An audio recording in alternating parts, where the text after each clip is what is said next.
Sa ngalan ng Ama, ng Anak at ng Espiritu Santo. Amen. Nagising ka na parang mahirap ang araw kahit hindi pa ito nagsisimula.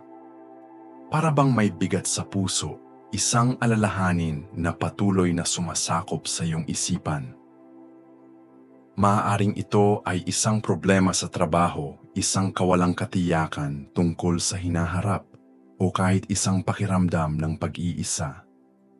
Ang katotohanan ay, madalas, sinisimulan natin ang ating mga araw na puno ng mga nag-aalalang kaisipan.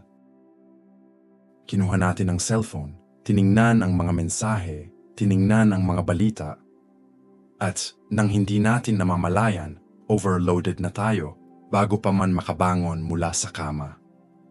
Pero paano kung, sa halip na iyon, simulan natin ang araw sa ibang paraan?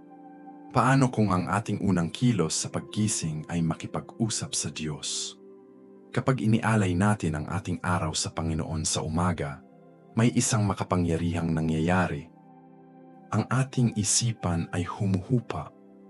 Ang ating puso ay nakakahanap ng kapayapaan. At nararamdaman natin ang kanyang presensya na ginagabayan tayo. Para bang sinasabi natin, Panginoon, hindi ko alam kung ano ang inihahanda ng araw na ito, pero nagtitiwala ako na ikaw ang may kontrol. At ito mismo ang nais ng Diyos mula sa atin, na tayo ay magtiwala, na ibigay ang lahat sa kanyang mga kamay at pahintulutan siyang gabayan tayo. Sapagkat kapag sinimulan natin ang araw kasama siya, hinaharap natin ang anumang sitwasyon na may lakas, pananampalataya, at pag-asa. Kaya tinatanong kita, paano mo sinisimulan ang iyong mga araw? Nagbibigay ka ba ng puwang para sa Diyos sa umaga? O ang mga alalahanin ba ang nangingibabaw sa iyong puso? Kung nais mong makaramdam ng higit na kapayapaan, higit na seguridad at higit na direksyon sa iyong buhay, ang sagot ay simple. Ilagay ang Diyos sa unahan ng iyong araw.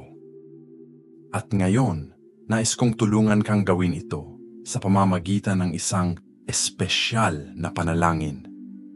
Manatili ka sa akin hanggang sa dulo at sama-sama, iaalay natin ang araw na ito sa Panginoon. Ngayon na naisip natin ang kahalagahan ng pagsisimula ng araw kasama ang Diyos, nais kong imbitahan ka na gumawa ng isang simpleng bagay, ngunit makapangyarihan.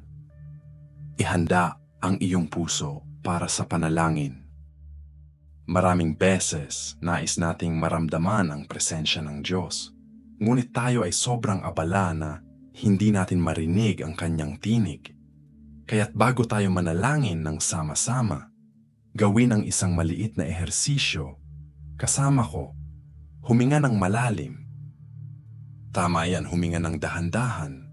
Hawakan ng kaunti, at ngayon ay dahan-dahang ilabas ang hangin, gawin ito muli. Habang humihinga, isipin na lahat ng mga alalahanin na nagpapabigat sa iyong puso ay iniaalay kay Diyos. Sinasabi ng salita sa Filipos, Kabanata 4, talatang 6 at 7, huwag kayong mga balisa sa anuman, kundi sa lahat ng mga bagay, sa pamamagitan ng panalangin at mga pakiusap, na may pasasalamat, ipakita ang inyong mga kahilingan sa Diyos.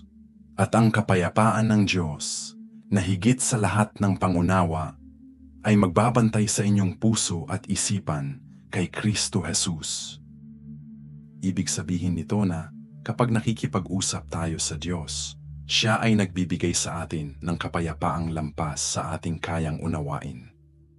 Ngunit upang maramdaman ang kapayapang ito, kailangan nating payagan ang ating sarili na huminto at magtiwala.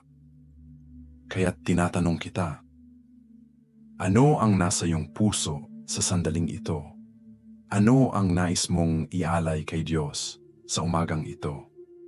Maaaring ito ay isang problemang pinansyal, isang alalahanin sa pamilya, isang mahalagang desisyon na kailangan mong gawin. Ano man ito, alamin na alam na ng Diyos at inaalagaan ang bawat detalye. Ngayon, sa mas kalmadong puso at bukas, sama-sama nating gawin ang panalangin na ito at simulan ang araw na may biyaya at proteksyon ng Panginoon. Manalangin tayo.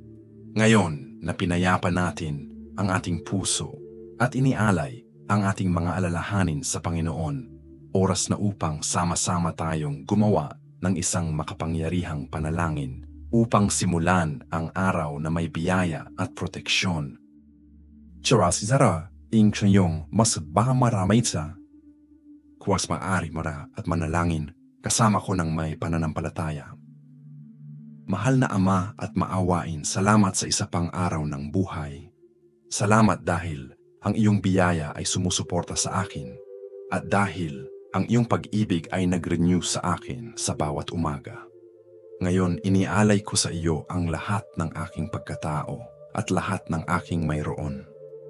Ibinibigay ko ang aking pamilya, ang aking mga plano, ang aking mga alalahanin at ang aking mga pangarap. Naway ikaw ang humawak ng kontrol sa araw na ito at gabayan ako sa bawat desisyon. Panginoon, naway ang iyong kapayapaan ay maghari sa aking puso, na walang anuman sa mga alalahanin o takot ang makapaglayo sa akin mula sa iyong presensya. Protektahan mo ako mula sa lahat ng masama. Iligtas mo ako mula sa mga nakikitang at di nakikitang panganib at palakasin ang aking pananampalataya upang ako'y magtiwala sa iyo sa lahat ng pagkakataon. Ama, nawa sa araw na ito ako'y maging liwanag saan man ako magpunta.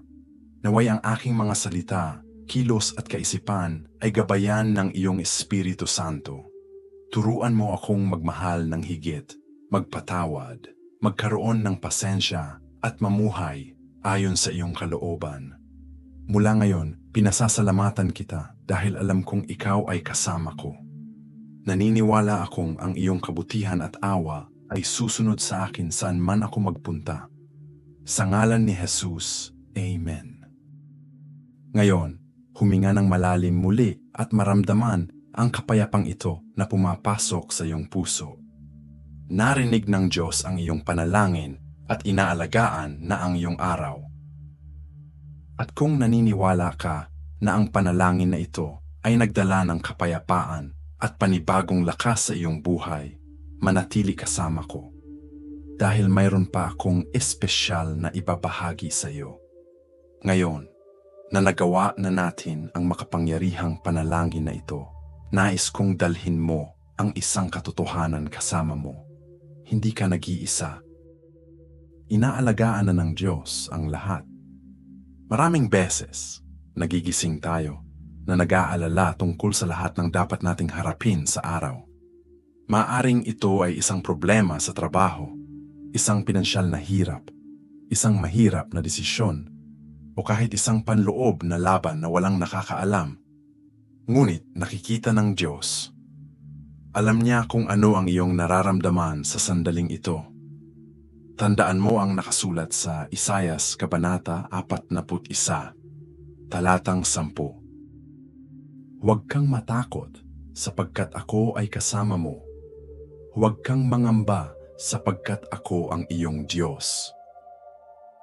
Lalakasin kita at tutulungan kita at susuportahan kita sa kanang kamay ng aking katuwiran.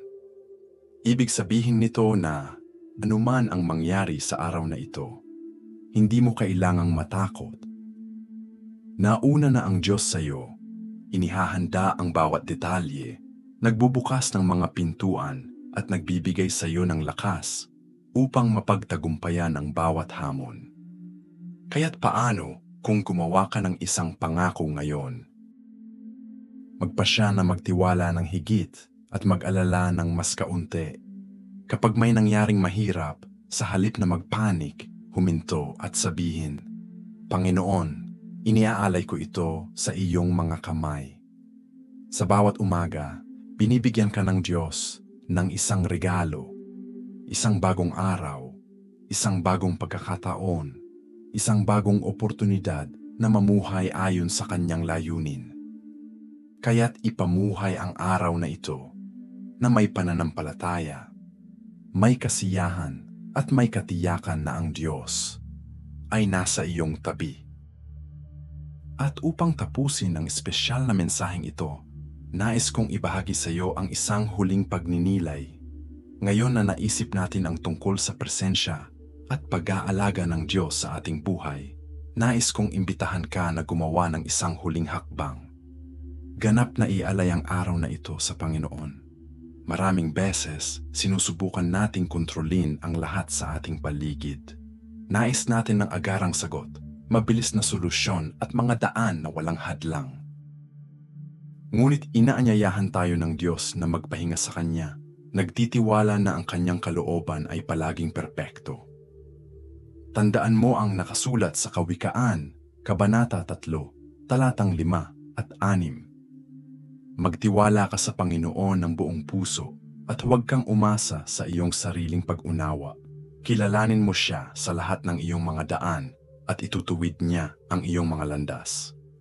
Ibig sabihin nito na pag inilagay natin ang Diyos sa unahan ng lahat, siya ang gumagabay sa atin sa tamang daan. Kaya't isara ang iyong mga mata sa isang sandali at sa iyong puso sabihin, Panginoon, iniaalay ko ang araw na ito sa iyong mga kamay. Gabayan mo ang aking mga hakbang, palakasin mo ang aking puso, at punuin ang aking buhay ng iyong kapayapaan. Naway, ang lahat ng aking gagawin ngayon ay para sa iyong kaluwalhatian. Amen.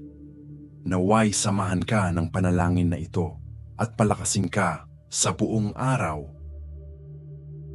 At kung ang mensaheng ito ay umantig sa iyong puso, i-like, ibahagi at mag-subscribe sa channel upang makatanggap ng higit pang mga salita ng pananampalataya at panalangin.